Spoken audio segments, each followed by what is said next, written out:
So all right guys, क्या हाल चाल। आज हमारा टॉपिक होने वाला है connect with the people easily. देखो, हम देखते हैं कि कुछ लोग ऐसे होते हैं जो काफ़ी इजीली लोगों के साथ कनेक्ट हो जाते हैं। मीन्स इंस्टेंटली वो किसी के साथ 5 मिनट बात करेंगे एंड ऐसे ही बॉन्डिंग बना लेंगे लोगों के साथ कि जैसे वो बहुत दिनों से एक दूसरे को जानते हो। एंड इवन लोग भी उनमें इंटरेस्ट दिखाना शुरू कर देंगे। एंड इसका परफेक्ट एग्जाम्पल बताऊँ क्या है?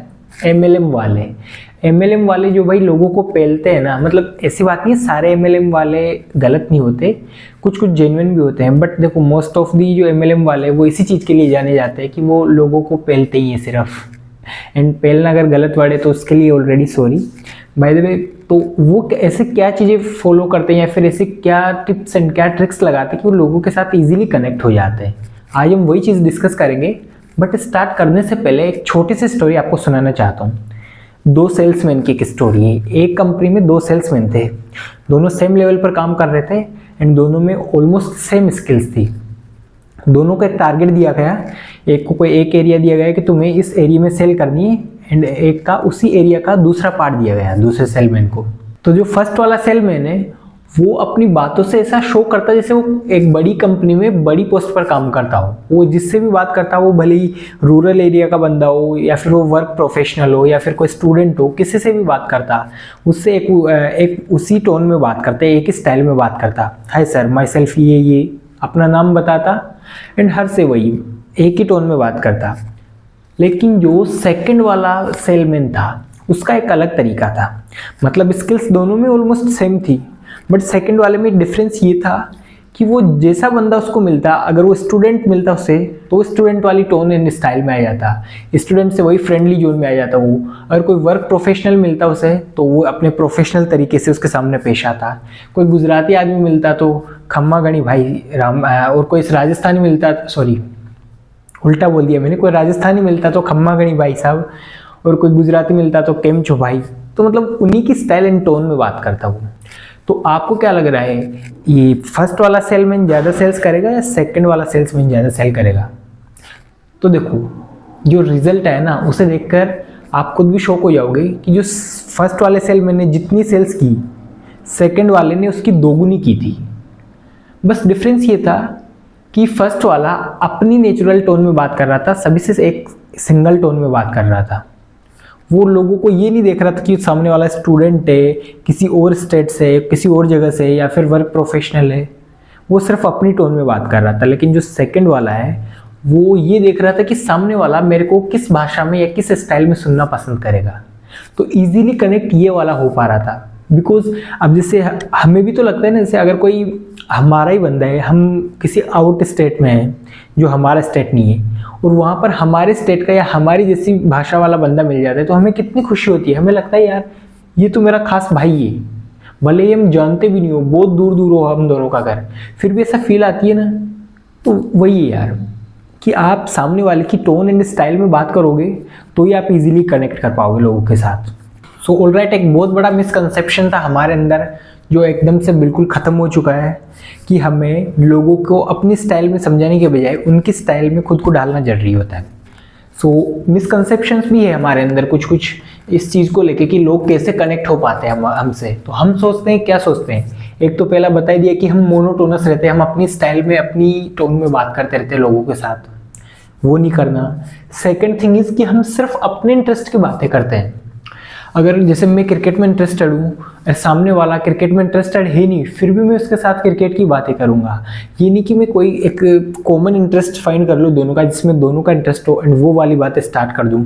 नहीं, मेरे को तो सिर्फ वही बातें करनी होती है। Means I am not talking about my self, पहले मैं भी यही करता था, but most of the people के अंदर ये मिसकंसेप्शन रहता है। तो कभी भी ये वाले मिस्टेक भी नहीं करनी, हमेशा सिमिलर इंटरेस्ट फाइंड करो।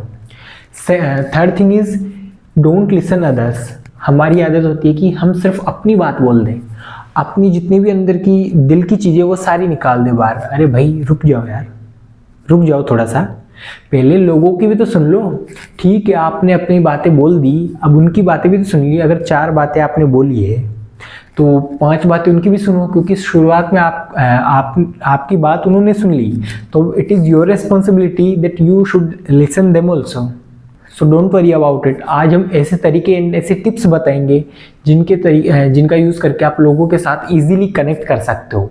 एंड ये misconception please please please don't repeat them, don't repeat these mistakes again while talking with someone, otherwise you will not be able to connect with anyone, भले ही आप उसे जानते हो या नहीं जानते। Alright, so now there are 4 most important things that will help you in connecting with everybody in any situation.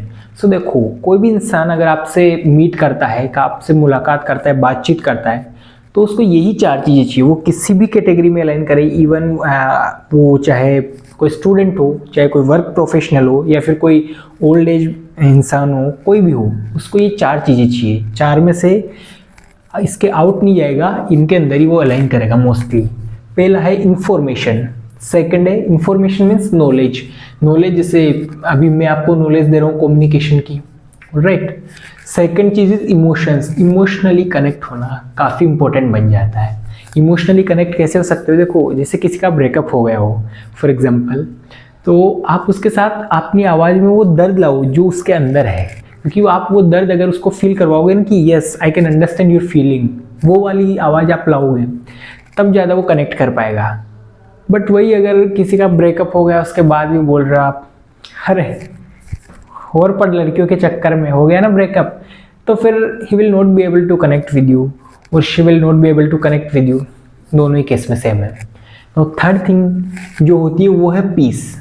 Piece में वही है, देखो फॉर एग्जांपल कोई ज़्यादा ओल्ड एज बंदा है, ओल्ड एज इंसान है, उसको क्या चाहिए लाइफ में? ओल्ड एज को देखो, आप फन करोगे उनके साथ तो उनको मज़ा नहीं आएगा, क्योंकि हमारे जोक्स अलग होते हैं और उनके जोक्स अलग होते हैं। तो उनको चाहिए पीस लाइफ में। ज़्यादा ड्रामेटिक, ज़्यादा ही उछल के बातें करेंगे उनके सामने कि हाय अंकल जी नमस्ते, क्या हाल चाल, तो उनको बिल्कुल पसंद नहीं आएगा। वो सोचेंगे कि क्या ही बच्चा है यार, बिल्कुल भी मैनर्स नहीं इसमें बात करने की। So don't be too dramatic अगर वो आपसे पीस चाहते हैं। एंड देखो, अगर कोई ओल्ड एज इंसान है तो वो आपसे इंफॉर्मेशन भी चाहेगा, वो चाहेगा कि आप उनसे इमोशनली भी कनेक्ट हो, एंड डेफिनेटली पीस तो चाहेगा, हर कोई चाहेगा पीस तो। लेकिन वही कोई स्टूडेंट है तो आप उसके साथ किस वे में बात करोगे? देखो, स्टूडेंट मोस्टली ज़्यादातर, मतलब सारे नहीं करते लेकिन ज़्यादातर फ़नी वे में बात करते हैं, एक फ्रेंडली जोन में आ जाते हैं किसी के भी साथ, अननोन के भी साथ। तो उनके साथ आप जोक्स मार सकते हो, मतलब healthy jokes and healthy roast. Healthy roast कैसे? जैसे किसी ने जोक मारा तो आप उससे रोस्ट कर सकते हो हेल्दी वे में कि अरे वाह भाई क्या ही बेकार जोक मारा है तूने। तो ऐसे फ़नी रोस्ट, फ़नी जोक्स मार सकते हो।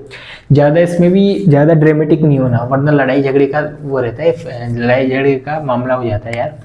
मैंने बहुत देखा है मजाक में लड़ाई होते हुए। सो वही है। तो इन 4 चीज़ों में सारी कैटेगरी अलाइन करती है। इवन वो जॉब प्रोफेशनल को भी देख लेते हैं। उसको क्या चाहिए? मोस्टली उसको इन्फॉर्मेशन चाहिए। सेकंड चीज़ क्या चाहिए उसको? इमोशन। एंड थर्ड चीज़ क्या चाहिए? पीस। और थोड़ा बहुत फन भी चाहिए। अगर जैसे कोई 25-26 साल का बंदा है और मैं 20-21 साल का हूँ, तो वो मैच कर जाता है एक ह्यूमर। और सबसे इम्पोर्टेंट कि अगर इन चारों को आप मास्टर कर लोगे तो किसी भी इंसान से आप इजीली कनेक्ट हो जाओगे हेल्दी वे में। एंड आपको सिर्फ 5 मिनट लगेंगे सामने वाले इंसान को अपना खास मित्र बनाने में। खास मित्र मतलब वो बना लेगा, आप बनाना चाहो ना बनाना चाहो वो आपकी मर्जी। बट इन सबसे ज़्यादा इम्पोर्टेंट एक चीज़ है, वो सबसे ज़्यादा इम्पोर्टेंट है कि कभी भी इन चीज़ों में फेक तरीके से मत रिप्रेजेंट करो खुद को। यूँ दिखावा नहीं करना कि अरे मैं तो इतना फ़नी हूँ। आप फ़नी हो तो ही फ़नी खुद को प्रेजेंट करो। मतलब आपका जितना लेवल है ह्यूमर का, आप उसी लेवल तक रहो। हो सकता है सामने वाला बहुत ज़्यादा फ़नी हो तो कोई दिक्कत नहीं, अगर आप उसके लेवल को मैच नहीं कर पा रहे तो आप अपने लेवल तक ही रहो। वरना ज़्यादा ड्रामेटिक होने की कोशिश करोगे तो वो भी समझ जाएगा कि बहुत ही क्रिंज लग रहा है यार ये तो। फिर वो क्रिंज वाली डेफिनेशन यही है कि हम अपने लेवल से ऊपर जाने की कोशिश करते हैं ना, तो it becomes cringe. After mastering these 4 things, you will be able to impress anyone, you will be able to influence anyone, you will be able to persuade anyone, or you will be able to communicate with anyone. आप किसी के भी साथ कुछ भी कर सकते हो एक बॉन्डिंग बनाने के वे में। सो आज के लिए तो इतना ही guys. And recently public speaking पर भी एक वीडियो आने वाला है, काफ़ी डिटेल में एक एक चीज़ को बिल्कुल मास्टरी करवा देंगे कि कहाँ पे क्या चीज़ें फॉलो करनी होती है। देखो हेजिटेशन होती है सभी को स्टेज पर जाने में, तो उन सारी चीज़ों को मास्टरी करवा देंगे। कैसे अपनी स्पीच को तैयार करना है, कैसे अपने आप को रिप्रेजेंट करना है, बॉडी लैंग्वेज कैसा रखना है वहाँ पे, वहाँ पे किस टोन में बात करना है, किस स्टाइल में लोगों को कनेक्ट करना है खुद से।